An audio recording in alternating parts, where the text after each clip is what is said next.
Can we welcome to the stage Stephen Carter-Bailey and Ed Balls?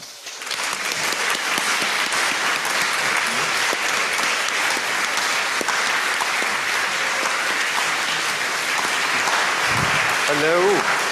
Are we on? Are we live? We are. That's quite loud. Thank you. Just for the record, I will not be dancing this evening, and I don't think you will be either. We've agreed. I will if you do. I have my talents. Good evening. Welcome, Ed. Thank you. Thank you for joining us in Tring this evening, and thank you for this wonderful book. I'm going to start this off because I want to know. There's a lot to cover this evening. Food mainly. That's our connection. That's true. This book, I've been reading it today, and I absolutely love it. We're going to talk about some of the recipes, but because it's not a cookbook, but it's not an autobiography. No. It's sort of an cookery biography booky sort of thing. But where's the inspiration come from? It's called A Memoir in Recipes of Family and Food, whatever that means. And the genesis of it started 3 years ago. Our oldest daughter is 4 years ago. Our oldest daughter is just 22, and when she was in the run-up to her 18th birthday, we had said to her, "What would you like for your 18th birthday?" Because you kind of want to mark it, and what special present would she like? And she said, about 3 weeks before, that what she would like is a collection of all the recipes that Dad has cooked for the family since I was born, so that I can have them and take them with me through my life into university and beyond. She didn't want cash. She didn't want a cash or a car. Couldn't afford a car, and that's what she asked for. And I was kind of quite bowled over by that, and I started making a list and worked out there were 64 recipes that I could think of, and I wrote them all down on my iPhone. And then Yvette and I got lots of photos from her life, and we basically made a photo book. And with kind of tips from me about how to cook each one.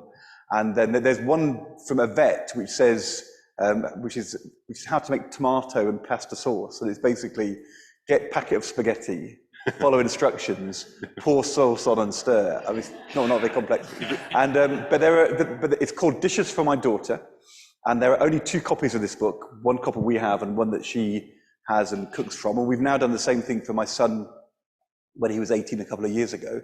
And then last summer, I was supposed to be out in America. I made a documentary called Travels in Trumpland about Donald Trump back in 2017-18. And we were all booked with the BBC to go and film from July all the way to election night with the Trump voters and to see how they were thinking about the end of the Trump presidency. Of course, we couldn't go and do that. And then had a call to say, given you can't go to America, do you fancy spending a month with Mary Berry in a kitchen in West London and Angela Hartnett, and to do Celebrity Best Home Cook?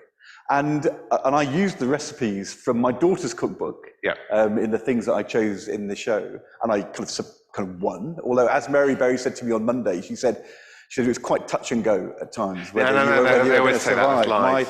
The rolling out of my ravioli pastry it was almost a complete disaster. And then actually, this is the final bit in this. I didn't want to do a cookbook because proper cooks do cookbooks, and it wasn't really kind of me. But then the publisher Holly Harris at Simon & Schuster said that at the end of the last pandemic in 2021, the best-selling book at the time was a book in America written by President Theodore Roosevelt called Letters to My Children. And it was a collection of letters he'd written to his children about their growing up and family and things he was passing on. And they said, why don't you use recipes to talk about kind of family and things you've learned? Yeah. And actually, you discover pretty much everything I've done in my life has been food related. Well, and there we were. That's how it happened. What I love about cookbooks, luckily we've had some great cookbook writers here. But when I buy a cookbook or get given a cookbook, I often, and we've said, you pick one recipe and do it to death. It's always that sort of one stained page that the book falls open. But for me, I buy a cookbook because I want to read and I want to know about the history of the recipes and the writer, and that's exactly what this is. There's a little bit about you growing up, and then a memory as a recipe memory from the past. That's true. And it's wonderful to read. And it starts. I mean, it turns out that my first kind of real brush with food was actually before I can even remember. This is entirely true. I was born in February 1967 in Norwich, and I was, I think, £9 10 ounces, so quite a big baby. Were you the last child? There was no, as my mum said all throughout my life, you've always been heavy-boned. And, and after 3 weeks, the health visitor came at the 2-week visit, in the 3rd week, and she said, this is honestly the case, she said, milk's not enough for him. She said, put him on solids. At 3 weeks? At 3 weeks. Is this the Moulinex story? And so my dad went into Norwich and bought a Moulinex, which was, it turns out, the kind of, the feminist thing to buy. Yeah. The adverts for Moulinex are all about, say, women throw off your apron strings, because if you buy a Moulinex mixer, somehow this is going to liberate you in the kitchen. Yeah. Goodness, what it was about. And so, aged 3 weeks, my dad went in and bought a Moulinex, and my mum and dad were having roast beef and Yorkshire pudding, and they moulied it, they pulped it, and I had roast beef and Yorkshire puddings, and I never looked back. Nowadays, the advice is 6 months. But, different rules in the 1960s. 3 weeks old. It didn't do you any harm. And I've had, Yorkshire puddings ever since. Beef, lamb, pork, chicken, don't mind. Now, and there's a recipe for Yorkshire puddings in there. I was going to say... Always works. Do your Yorkshire puddings always work? Always work. Well, no, actually, because I think sometimes if the oil doesn't quite get hot enough, no, or there's something happened in the tin, and you sort of need there are people who say never clean your Yorkshire pudding tin, but it's true that if you don't, if it's not kind of well oiled, then they can sometimes stick. But I would say in general, the thing I've learned is your fault is always not having the pan hot enough. Right. And if you get the oven really hot, it's that moment. The great thing about a home cook is you never know whether it's going to be success or disaster every time. And so that moment you bring them out and you get a spoon and you touch the Yorkshire pudding, and it's either going to jump out, or you're going to have to. Or you're going to have to hack at it with a dig chisel. it out, and it's when they bounce out. I think that the sign of a good chef / home cook is somebody that says it doesn't always go right. But when it doesn't go right, it's really annoying, isn't it? Especially when someone's watching. Especially when you've written a recipe about it as well.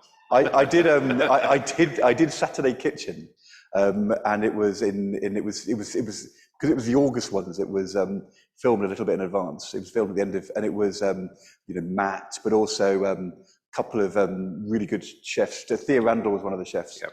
And they'd said to me, would I cook something while talking? And I said, fine, I'll do a cheese and thyme souffle, which I've done so many times. I'm sure it's going to be fine.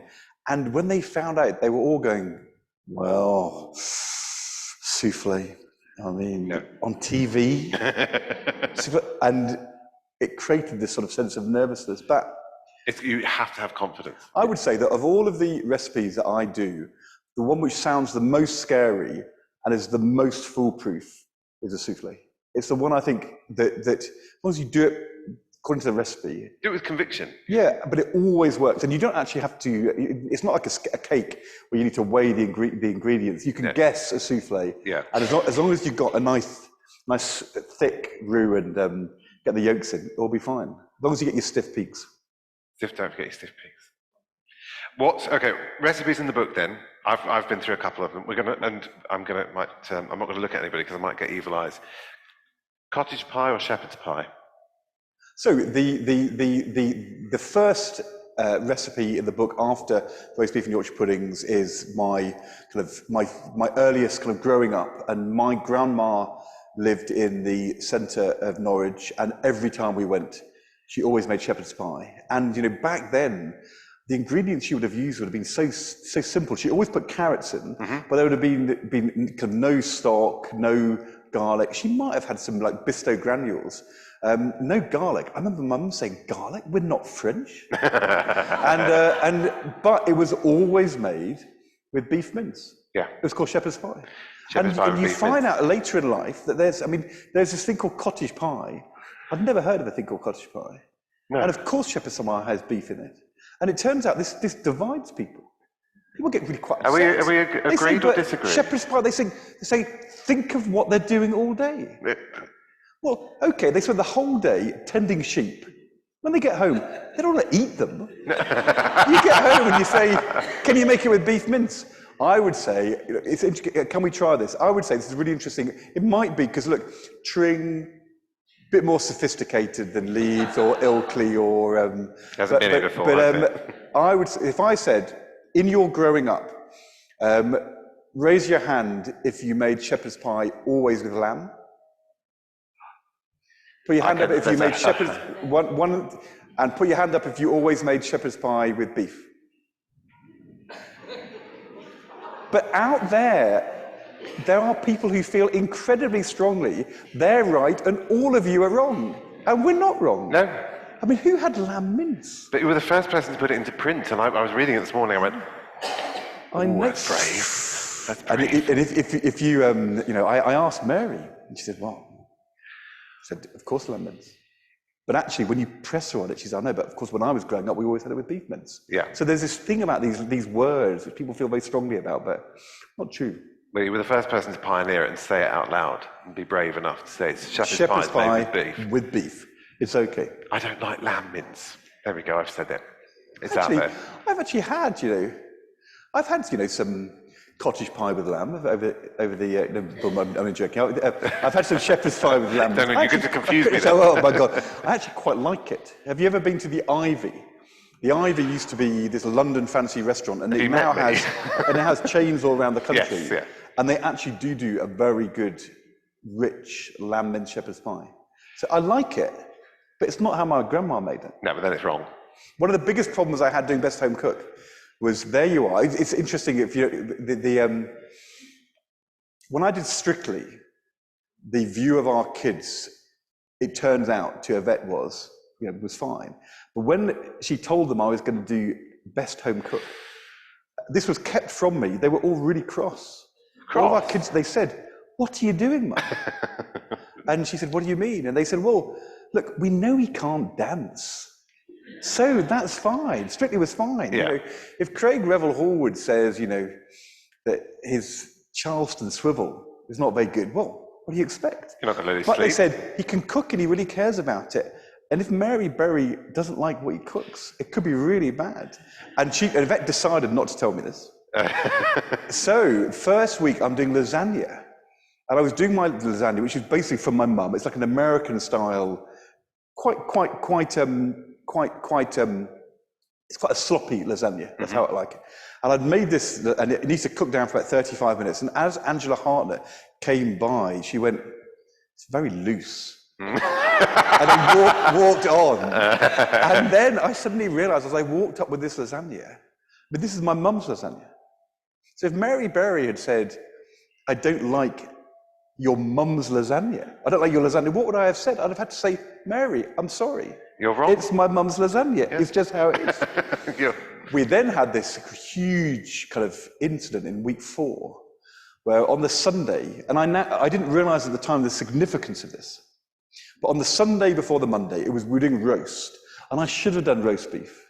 I don't know why I didn't. Actually, I do know why I didn't, because Yvette and the kids would say, do your roast chicken, garlic, coriander, and lemon, because it's a bit more particular to you. Yeah. And I thought I'd try it out the Sunday before the cook on the Monday, and I served it up, and Yvette said, I think the gravy's a bit dark. And I said, but we always have dark gravy.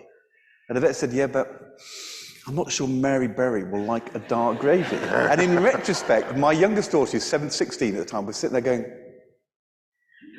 she knew this was a problem. Yeah. So the next day in the kitchen, I'm thinking what Yvette's told me.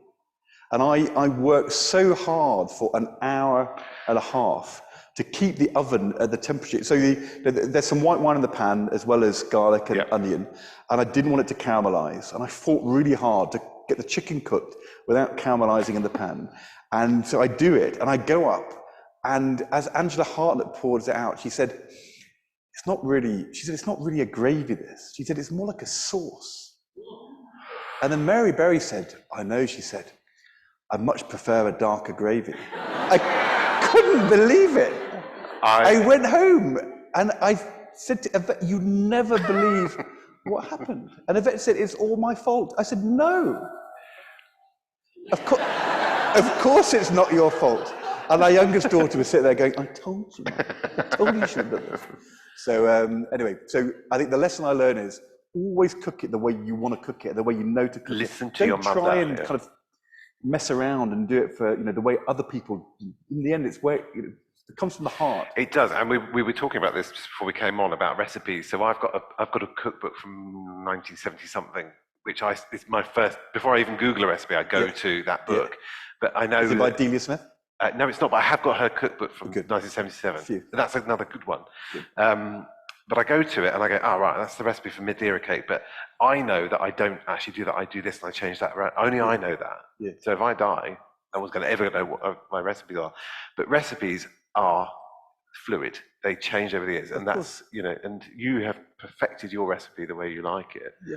So don't try to impress Mary that's what Berry. I wrote down for my daughter. This is the way we do it, and that is sort of, and that's okay. Nobody should ever tell you that you are wrong.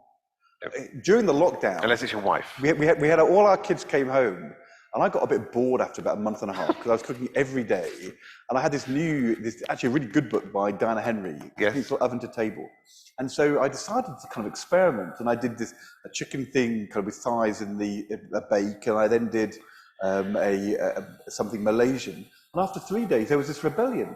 My daughter said, "What are you doing? What's all this new stuff?" She said, just cook what you know we like. Yeah. And actually, once it's established, that's what I mean. They're quite small C conservative. You can ease them into new things, but they will never like it the first time. No. And but the things that you know they like are the things you should cook. Yeah. Well, I go to my mum for her bacon hot pot, and if I don't get it, I get quite cranky. Bacon hot pot. Bacon. I mean, it's the cheap cut of bacon. The bit at the bottom that's a bit suspect. Oh, I think you have to. I mean, I don't think you can make a hot pot without lamb. I think we're done now. I'm joking. But no, that's what I love about. I mean, I've been reading through these recipes, and I can see that they have been tweaked over the years, again and again and again, to how you like them. Yeah. So I'm hoping when I come to dinner at yours, like you promised. Of course. Which one would you like me to cook? Actually, I want that lasagna. Lasagna's good. Yeah, and I want the chicken with the dark gravy. Yep. I don't want any of this pale stuff. I think my favourite, but there's, as you know from the book, the favourites aren't necessarily about what they the taste, but they're where they take you and what you remember from them. But actually, I think one of the kind of important learnings I had as a home cook and as sort of a dad cook is that very early on, I think after the first year where we had a caterpillar in a box, we decided, or Yvette decided, that for the kids' birthdays, I should make them a birthday cake. It may have been I wanted to. And then from then on, they were always able to choose the birthday cake of their design. And I've done kind of all sorts. You've done princess cakes and pirate ship, like the one I did on the show. I've done a few times. Converse trainer cake, a bouncy castle cake, which was structurally quite hard, because it's quite hard for it not to, how if you take the air out of a bouncy castle, it does that, it was sort of happening. Yeah. I also tried to make a Coca-Cola can cake, which was actually really hard because it wasn't working. And I sent my mother-in-law out to the shop to buy, she bought a bottle of Coke. We took the label off and tried to wrap it round. But it was basically, it became sort of like, it was more the Leaning Tower pizza cake rather than a Coke bottle. But two lessons I learned, well, three actually. One is you have to have a cake, like a sponge, which adults will want to eat. Yes. And the recipe in here, which is one that came from a friend of mine years ago, you don't make the sponge by creaming sugar and butter, you cream sugar and double cream.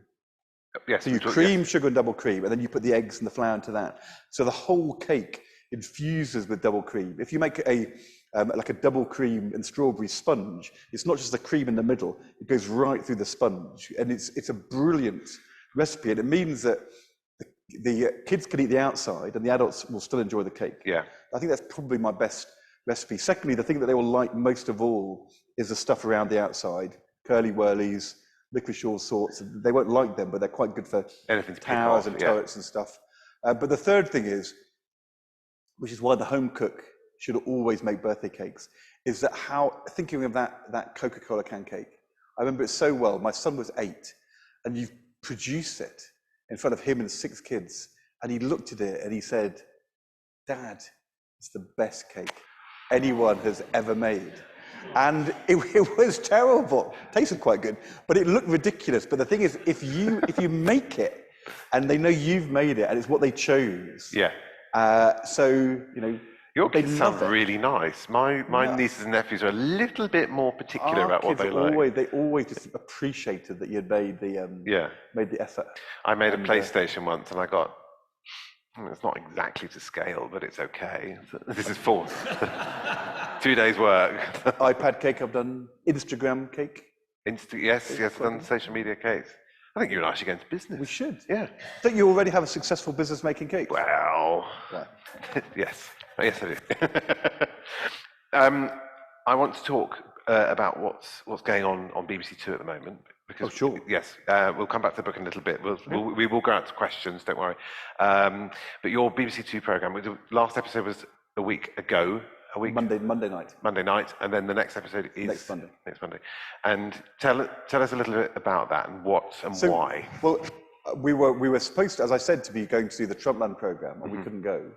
And then at the same time, because of the pandemic, what was happening in care homes was such a big deal in the news last year. My mum has had dementia for 15 years, and she lives in a care home in Norwich. So, but I'd also been a government minister who had sort of worked on this and hadn't sorted it out. Yeah. And so we came up with the idea with the BBC that I should kind of take the Trumpland style and go and be immersive, get on the inside, but do that not in America or Italy or Germany, but instead do that by living and working in care homes. And the first episode, I'm for a fortnight in 2 care homes in Scarborough, where I'm do all the training and then do every aspect of being a carer. And then the second episode, which is on Monday, we also do unpaid care with 2 different unpaid carers, and also domiciliary care in Liverpool. Plus, we track the stories in Liverpool. Actually, I mean, without bringing it back to the book, bring it back to food. One of the most amazing things in the Scarborough care home, the chef who is in charge. There's a bit in the Monday night film, quite fleeting. It's so annoying because I spent the whole day helping her in the kitchen. She cooked every day, breakfast, lunch, and tea for all 44 residents alone, no other help. And her shift was, she started at 5:30. She did the breakfast, went home at 7:30, took her daughter to school, came back and did lunch, and they got the tea ready, left at 2 to collect her daughter in the afternoon. And every ingredient she used was fresh, because she said it's too expensive to use anything pre-prepared. If I go home and I'm tired in the evening, I might get something out of the freezer. But everything we do here is the cost-effective thing to do is to do it fresh. Yeah. And she could do 3-course meal, 3 different meals a day, 2 courses each meal for each resident, for I think £3.60 a day per person. That was the food cost. It was astonishing, but that's all because it's fresh. Yeah. When we did on the day I was there, we did fish and chips. She just started with potatoes and did double cooked chips. I made a beer batter, and then we put the cod into the batter and deep fried it, and that was fish and chips. And it was beautiful, but she really knew what she was doing. But the other thing about it was, you could say to her, any room in the place, it was over 3 floors. So you would say 309, and she would say, that's Betty, diabetic, semi-pulped, prefers a bacon sandwich in the afternoon to sandwiches. And she could tell you from her head, and every meal she produced, it was all left for each meal for the others to take out. Yeah. She knew everything was tailored. So in the freezer she had, if you were doing doing sausage and chips and peas, for people who needed the food to be soft, she had molds, and she would the day before cook the sausage, chips and peas, pulp it in a Moulinex or whatever, put it into the molds, freeze it, and the next day it would come out of the molds onto the plate and defrost during the day and then be heated so that it looked like sausage, chips and peas, but in fact it was mold into those shapes, because she said it's important that it feels like it should be. And she did all of that alone. And the explanation was, one, it's cost effective, and two, it's their home. And therefore, if that's what they want, there was one, the main meal was at lunchtime, they did tea in the afternoon, but there was one guy who had dementia who always had his evening meal in the evening. So he had his evening meal in the evening, and it was all arranged. She said, well, of course. I mean, if that's what you want, that's what you should have. Yeah. And so she would save the evening meal from lunchtime so that he could have it when he wanted it. All of that for £3.60 a head on her own. So it was amazing. What skill. I said this to Thea Randall, and he's, actually, I think the respect that the top chefs have for somebody who can do that as a proper chef in a cairn is amazing. Well, I'm glad she's been recognised. She's on the programme. She's in the programme. Yes, I'm glad she's been recognised. Not as much as I'd like, but it's... No, but it's... But it kind of goes to the bigger point here, which is people who do those jobs, they're so skilled and dedicated, and what they do is hard, but it's delivering it in a way which is personal and human. Yeah. I think I went in thinking that the food would be kind of like quite slapped out and flat and sort of not varying. The precision of it, and the same thing was true as you see in the film. We don't want to go on about this, but the personal care, it only works because it's so delicate and human. And I think I started off thinking, was I going to do things to people? And in fact, that's not what it's about at all. It's a very, very skilled job, and very skilled job, hugely underpaid. But if you, like you said, you're dealing with humans, 44 different human beings with different requirements, and especially with dementia care as well. It's a very with your well, we both, my grandmother and your mother. It's a different person, but they're still a human being with requirements, and I don't think I'd fully realised this until I finally saw the programmes, that these are not panoramas where I go and lecture about policy. Through the examples of the staff and the homes and the residents and their families emerge the big kind of issues about, is there enough money? Is it a lottery? Are the staff properly supported? Do families know how to navigate through the system? But I think there was a second thing also which comes through the films, which is actually about humanness. I think it's so easy to think as people are older or in end of life or with dementia, that somehow they've kind of lost the essence of their humanity. And when you watch, as you'll know with your family, I feel it very strongly with my mum that it's not, I don't always see it, but you learn that it's always there. And with Frank, who we see through the 2 episodes, fundamentally, he's a human being who deserves dignity and respect, and that's very important. No, I think I'm looking forward to the next episode. It's hard to watch. It's taken a bit of a serious turn from birthday cakes here. I'm sorry about that. That's all right. We'll bring it back to okay. Are we ready for some questions, Ben? Would you like to? Yeah, no, I've got a couple here that have come through from the virtual crowd. Do start composing your own in your head, and put your hand up if you've got one, and we've got a microphone that's going around. And I should say about anything you like. Well, let's go to the first one. It's a very important question coming from George. Who does Ed think should be the next Norwich City manager? Well, I mean, the slightly, the slightly unfortunate thing was... You look a bit panicked. on Saturday night, or Saturday afternoon, I stood in the away end at Brentford, singing with all the away fans Daniel Farke's Green and Yellow Army as we won our first game in the Premier League for a very long time. And then maybe it should be you. And then they sacked him. Oh. So I mean, not maybe not. But having been chair of the board, of course, I must respect the board's decision. And okay. And goodness knows is who's going to be the next manager. But I'm sure that they'll have a plan and they'll have thought it through, and it will be the right decision. They won't just cherry pick anyone out of the crowd. No, I hope not. Were you in the ground when Delia Smith had her rant, her kind of Let's Be Avenue?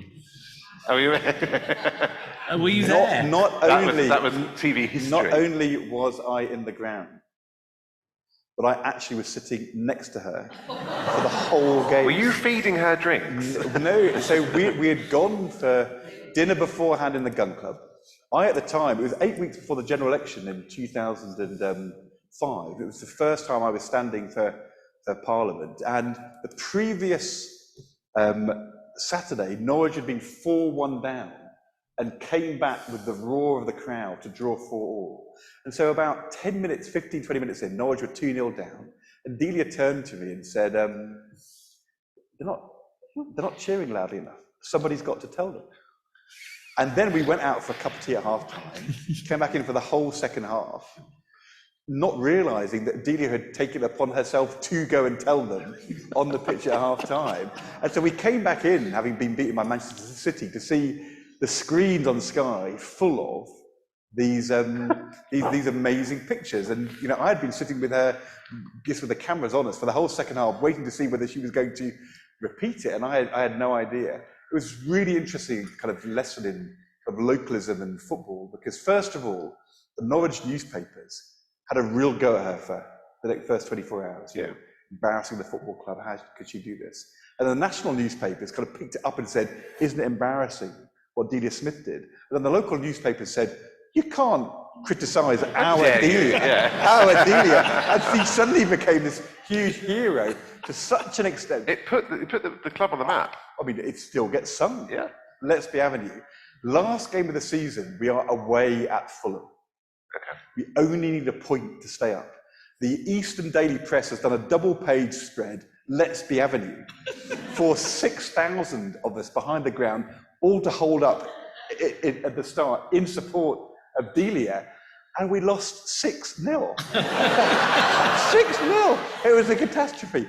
It turned out, the rumours are that our top midfielder was having an affair with the striker's wife, and it all fell apart in the dressing room. I've no idea if that's true at all. Whatever happened, Let's Be Avenue didn't work. No, I think you need Delia there. You have to have her So anyway, there. so the answer is yes, I was there. I remember it so well.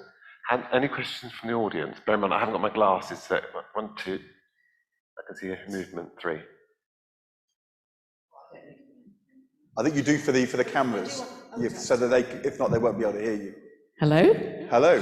Hello. You can I just say that was brilliant. Is that it? You might need to say more, but it was, I mean, I could just say hello back, She doesn't. but that would not be enough. You don't just ask want- many questions. She's laughing. Hello. She's laughing so much now, she's not going to get a question out. Go on, calm. You're famous across the country here, you know. I'd like to know if you've learnt anything from Delia, cooking-wise. Cooking-wise? Yes. Oh, I had How to Cook from my mum when I was 18. She gave me that as at 18. She didn't make a cookbook of her recipes. She gave me Delia's, the hardback without any pictures. You know that late 1970s book, and I've used loads of Delia recipes. She's not somebody who focuses on healthy ingredients. And I think I probably learned, actually, that there's moments when that's really important. And so when people say, double cream sponge cake, I think that kind of, I think it's very much in the spirit of the kind of cooking Delia taught me. And let's be honest, you don't have a sponge cake every day. But if you're going to have one, do you want it to be low fat? No, you don't. And so I think I think that the Delia likes things to be kind of in the right setting to be rich, and I think I like that as well. The other thing which is really interesting about Delia, if you think about her kind of evolution of cooking, if you look at the recipes now which she would post online, she went from being, and in a way, I had the same journey. My mum taught me a very English style of cooking in the 70s. It had some American influences, but it was quite traditional. And back then, my mum would never have used, she didn't use garlic, as I said, chili, lemongrass, fresh herbs. I mean, none of those things were available. No. I think only Robert Carrier really used dried herbs. But Delia has really moved with the times. So over the years, she's kind of had a much bigger footprint of recipes, lots more ingredients. And I think the thing you always want as a home cook, but also something like Delia, is both to never lose the essence of where you come from in cooking terms, but always to be pushing the boundaries and also trying to try new things. And I think she probably taught me that you didn't have to choose. You could actually be traditional and also try new things. Her husband, Michael, says she makes a brilliant Thai chicken curry, which I've had a few times in the football club. But I think I would be very surprised if Thai chicken curry was in the original Delia How to Cook. Does anybody remember her trying to peel a clove of garlic on television, on the BBC? I think it was BBC Two in the 70s. She was trying to sort of to demonstrate how to peel a clove. She couldn't do it; it kept pinging out of her hand because it was new to her. It was brand new. So why would you peel them? Just smash. Well, yeah, but this was the 70s. We did things differently. Although probably back then they'd have been using.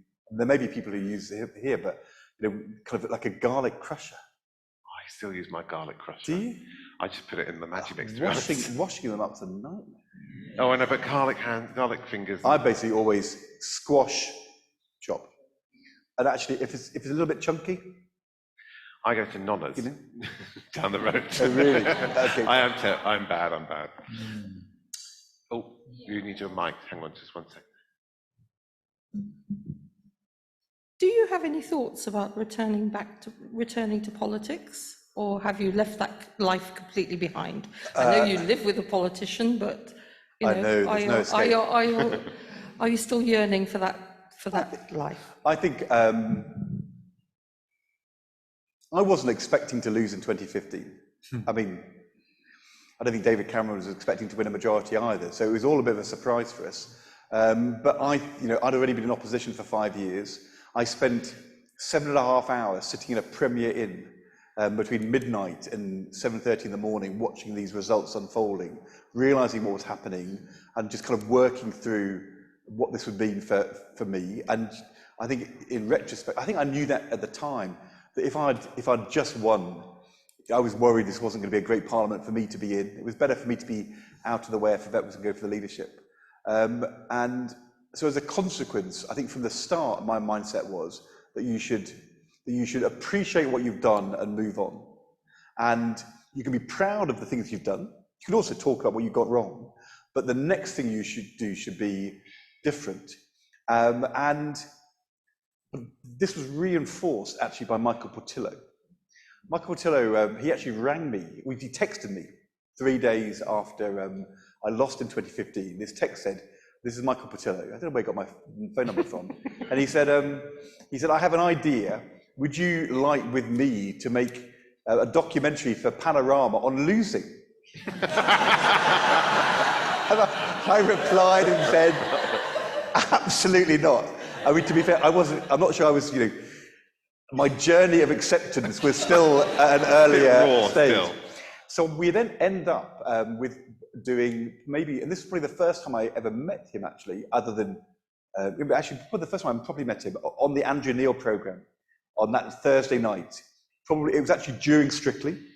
And, and we'd kind of made a joke, about unexpected things which happen in your life. And then I asked him about this question. I think Andrew Neil said to me, "Would you ever go back?" And I said, "Well, we should ask Michael." Because Michael Portillo, when he lost in 97, then fought the following year the Kensington and Chelsea by-election, went back into Parliament, became the Shadow Chancellor, fought the 2001 leadership election. He was actually an MP for all the way through to 2005. So he came back and did 8 more years. And I said to him, "How do you feel about that?" And he said it was the worst thing I ever did. He said it was a terrible mistake because I went back to try and correct the past, to prove to people that what they had done was wrong, try and sort of set the record straight. And he said, and I hated it because I suddenly realised that wasn't a way to live your life.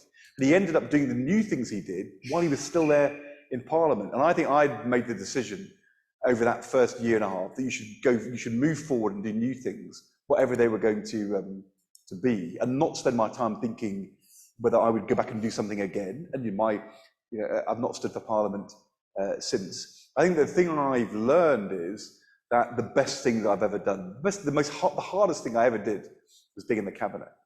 And the purpose you get from doing those really difficult public sector jobs, it was the hardest thing, the best thing, but that was then.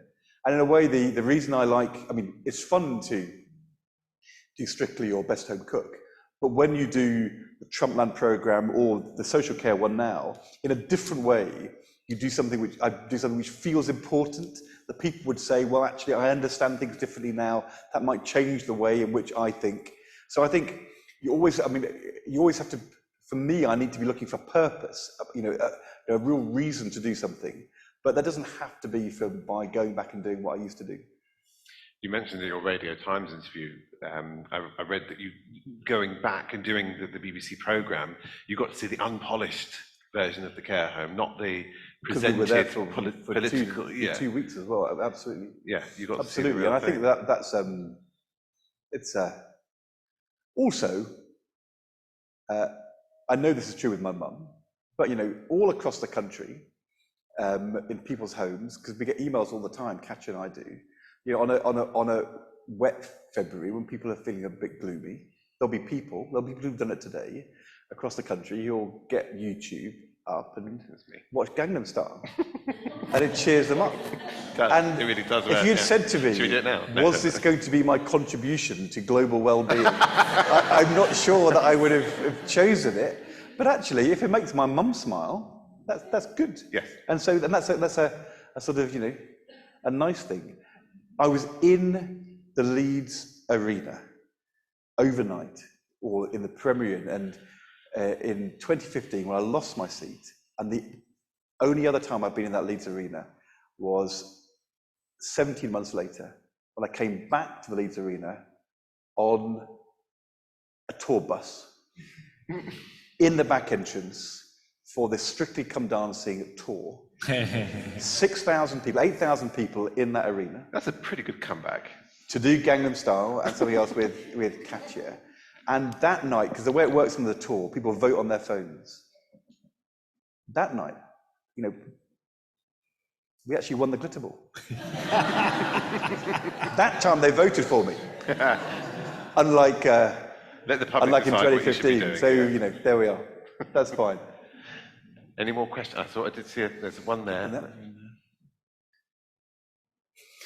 I know, who'd have thought? If you'd told me that was what was going to happen.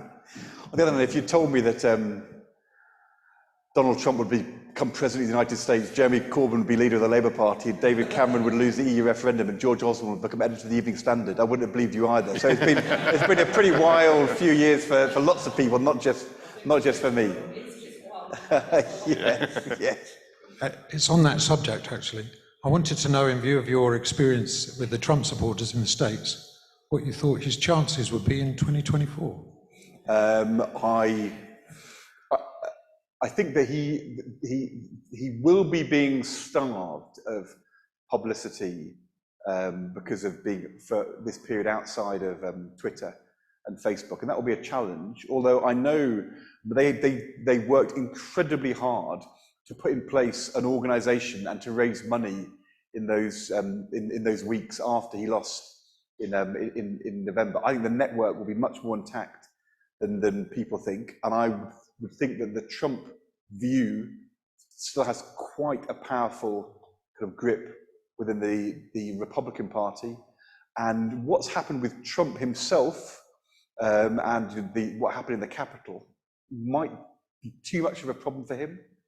But it wouldn't surprise me at all if the name Trump ends up on the ballot.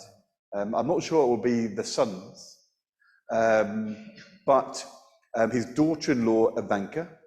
But actually, the one to watch is Eric's daughter Lara Trump, who has been always at the centre of the campaign, based in Mar-a-Lago, former TV presenter, very smart, and so I've never believed you should write off Trump and the Trumps, even after everything which had happened in those 4 years. He got over 70 million people to vote for him, and that tells you something about the nature of America. And I don't think that any of the Biden, his pitch was to unite and heal, but it doesn't feel like there's been a lot of uniting and healing happened yet in America. Mm-hmm. So I would not write off the name Trump. I don't feel good about that. What? He would not be pleased. Is he in America? And would he agree or disagree with what I just said? Would he agree or disagree? America's so divided. So when you're on the East Coast and the West Coast, people hate Trump. But actually, when we were making the Trump documentary, so many people had voted for Obama in 2008 and then Trump in 2016 because they wanted an outsider. And Obama was the outsider at the beginning. People would say, well, they'd say, the thing about Trump is, unlike all the others, he's not in it for the money. And you say, what? And you say, I know, because he's already rich. So he doesn't need to do it for the money like all the rest of them. He can do it for us. And it's very interesting how deep that is. I mean, that sort of, it's not about Trump. It's about the attitude so many Americans have to Washington and to power. And he tapped into that kind of very powerfully and dangerously, worryingly. But I don't think that's gone away. Sorry, it's got to chill. I'm going to bring it back to food. I've got a question from Julie Burgess. It was an email question, actually, so she may well be in the audience, but I'll ask it. I would like to know about any disasters you've had in the kitchen, and how did you rescue the dish? Is that are you, Julie, there? Oh, okay, we'll come back to you in a moment. Sorry. But, I mean, to be honest, we could go to it now rather than talking about my disaster. No, I want to hear about your disaster. I'd be fine by me. Does she mean on best home cook or generally? I think in general, it's a general question. I think the thing I really like, the style of cooking I like, I don't make lists. I like doing big cooks. I think the most I've ever catered for 120, but I've done lots and lots of, in my old constituency office, we had these labour rooms, and we'd have 80, 100 people come and do Saturday morning, Saturday afternoon, and I would cook lunch for 80 or 90. So I like a big cook, and I like quite complex logistics, and I like to have it all in my head. But the key thing you learn, as you know, is that if you make a mistake in general, scrap it and start again. Yes.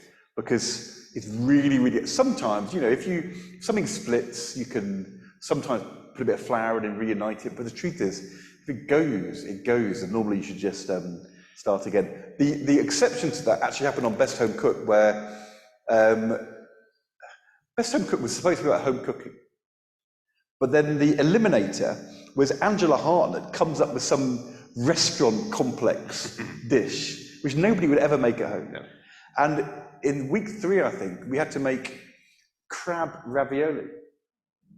And I thought, Hands up who's ever made that for their children. But also, why would you, I figured that there's certain things in life where you should always make your own Yorkshire puddings. You should always make your own meringues. Yep. But Thai curry paste, they make it really well in packets. And and pastry, puff pastry. I mean, it's ridiculous to make puff pastry. Also, fresh pasta. They know what they're doing, these Italians. Let them get on with it. So I'm one of those people who would have been given 25 years ago a pasta machine and it never even made it out of the box. Suddenly they told me I have to make ravioli, and I read the instructions, and you do this thing where you roll it, and then you have to kind of roll it again. Yes. And I didn't realise that you were supposed to dust. So I'd done this whole roll, and it came all the way out, and then I went to pick it up to roll it again, and it was entirely stuck. And I think I had about 5 minutes, including to cook it at that point. It was like a disaster. And the only way to do it was scoop, kind of rethink, dust, and do it. And it was really against the clock. And if it was just cooked, but that was one time. It is possible to rescue pastry if it goes wrong and if it sticks. Yeah. But there's lots of things you can't rescue, and you just accept it. Shoe pastry. Shoe pastry, let it go. Let it die and start again. I did make shoe pastry once. But I don't think I'm not. I think you've got to be really good to do shoe pastry.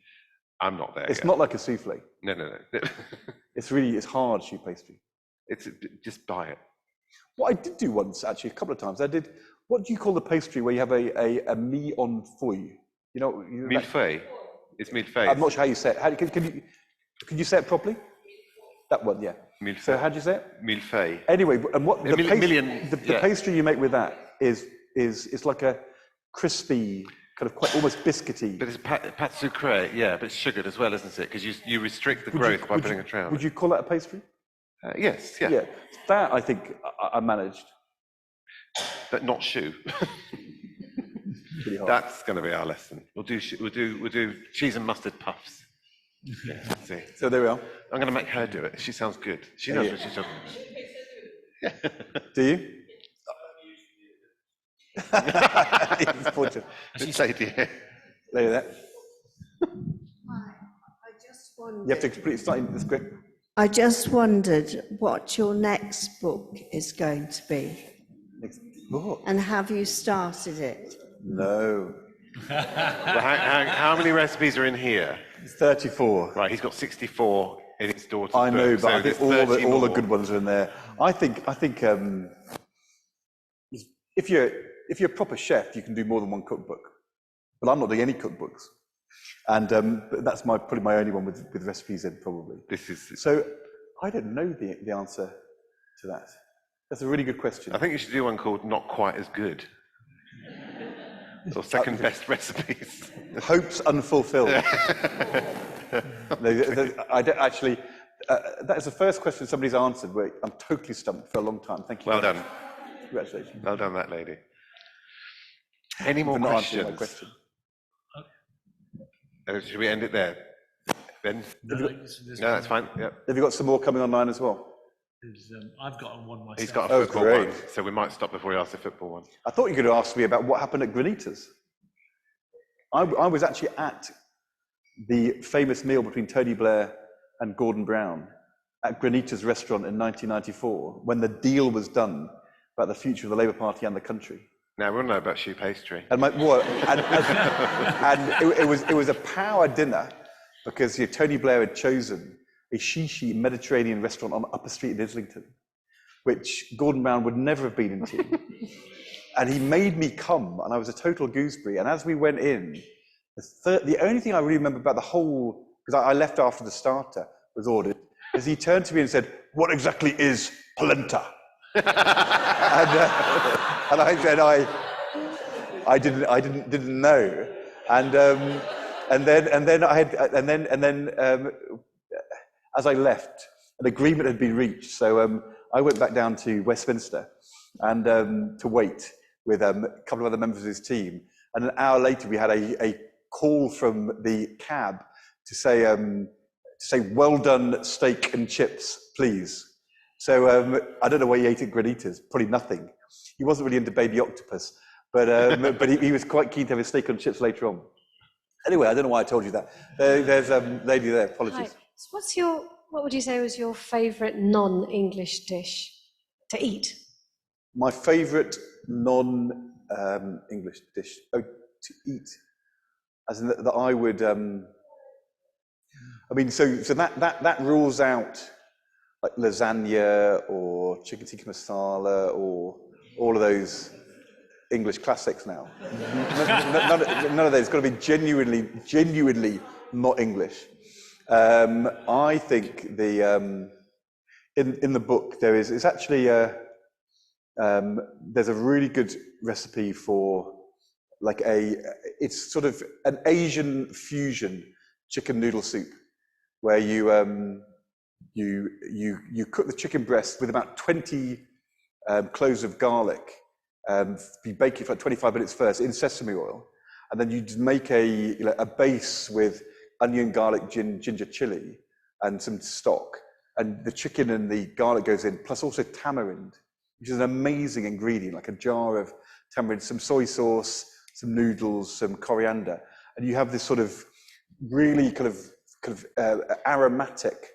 The tamarind gives you this sort of this sweet, sour flavour, which you never get in any English cooking, and is my oldest daughter's favourite thing that I cook. And so, when she goes away, she'll always take some of that with her. I would think that those sort of Asian phots and soups would be probably high up my list. One more? Makes you Yeah, hungry. no, I've got. I'm quite hungry now. I didn't eat. I before know. came, so. I think there's just a number. Actually, it's not a name. Does Ed? This is back to social care. Actually, does Ed think he can make a difference to social care with the sort of contacts you've got moving forward? I don't think actually that's what this is about.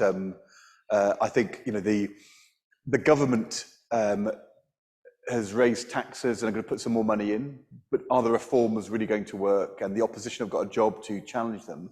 But I actually think this is something which is much more about us and the public, because things which become important politically because people, voters, the newspapers, all of us say that we want this to change. And it's when people are frustrated about the National Health Service, things change. And when things were difficult in schools, they change. And I think the problem with social care is that it's below everybody's radar. Most of us don't have to experience it. Most of us don't really want to talk about it. It's one of those things which, we all went to school, and all of us will have contact with the NHS through our lives. And it's possible to go through your whole life not having contact with care. And as you'll see in the second film, I have this conversation with Yvette in a bandstand in Castleford in Queen's Park, where I say to her, I've been making this film, this is all on camera, and I say, don't you think we should start talking about what care we might want in 20, 30 years' time? Yeah. And she says, no. She said, how can we know? How can we plan? I said to her, look, I'm not asking you to get brochures out and tour around. She basically says that I'd like to kind of think about where we're going on holiday and what we'll do at the weekend. But it's actually it's a very difficult conversation, which most of us don't know how to have or don't want to have. And so as a consequence, it ends up being below the radar. And that's why you end up with people in care homes not being valued. And the thing which will really change it is if we all start to say, we can do better than this. And so actually my motivation in making the films is much less to try and influence the government, and much more, as happens with me in the film, I go in and then say, I thought I knew what this thing called social care was, and I never knew how important and sophisticated and difficult it is, and why don't we value people? There's this guy who I do in the second episode called John. I work with him for a day, 7 in the morning to 9 at night. We do 16 visits in the day. In the first one, in half an hour, we go in, get the guy up, commode, wash, shave, dressed, make his breakfast. John gives him his medication, cup of tea, chat. We're out in half an hour. We do that 16 times through the day. In the nursing home, there would be nurses doing the medication. John does this because those domiciliary carers, they do the medication as well. He's only properly paid for the 8 3/4 hours when he's actually in people's homes. He doesn't get paid for the same rate. He just gets a very small mileage allowance for all the driving, paid £9.30 an hour. He also works as a bouncer in Liverpool, and he said, I get paid far more being a bouncer, but I do the care job because I love it. And I said to him, which is the more skilled job? Definitely the care job. Why do we, as a society, tolerate someone like John being paid £9.30 an hour to do that job? Well, it's only when we all start to say, that's got to change, that it will change. So I think it's more about us than simply about politics. We are sort of running over. There's a question I'm going to ask, actually. We had Jess Phillips here we did a political panel event. It was the first event of the festival. And she faced a sort of toughie, really, about the future of the Labour Party and how that's going. I guess it's hard to work out. Clearly, Keir Starmer isn't resonating. So what's going on with the Labour Party? Are they going to have to split? Is there? What's your view? And who's going to? He says this while he's running over. Who's going to save you? In 2 minutes. I so hope you're going to ask me the key to a good risotto. I so hoped you would ask that. Yeah, there you go. It needs a recipe. In the end, in the end, you have to, our political parties are always coalitions. That's the nature of a two-party first past the post system. And you have to make people want to listen to you. You have to make sense to people, whether they live in London or in Tring or in South Shields or in Newcastle. You have to have a view of the future, which is not about resisting change, but it's also about celebrating your past. And it's patriotic, but it doesn't mean that you can't say we can do things better or differently. And if you can get to a positive, forward-looking, patriotic vision, which makes sense to people in the cities and the towns, if they're young and they're old, and which people think, I listen to that, and that would be a better country to live in, that's when you win.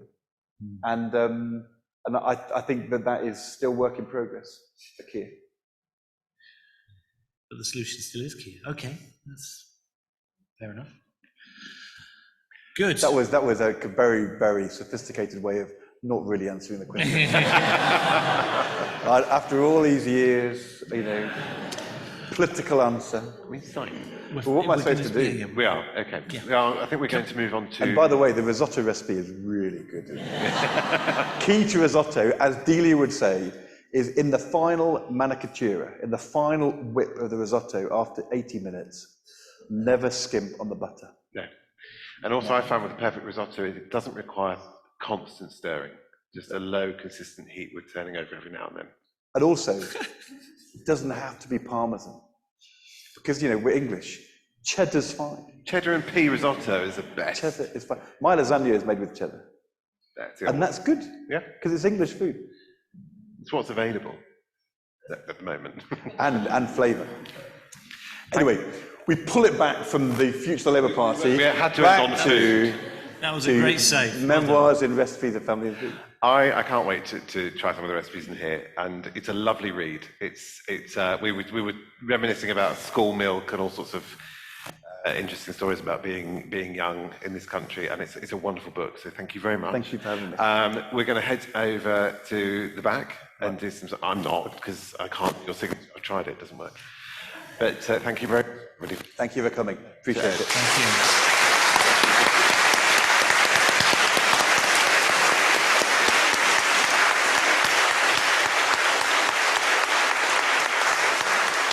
Thank you very much.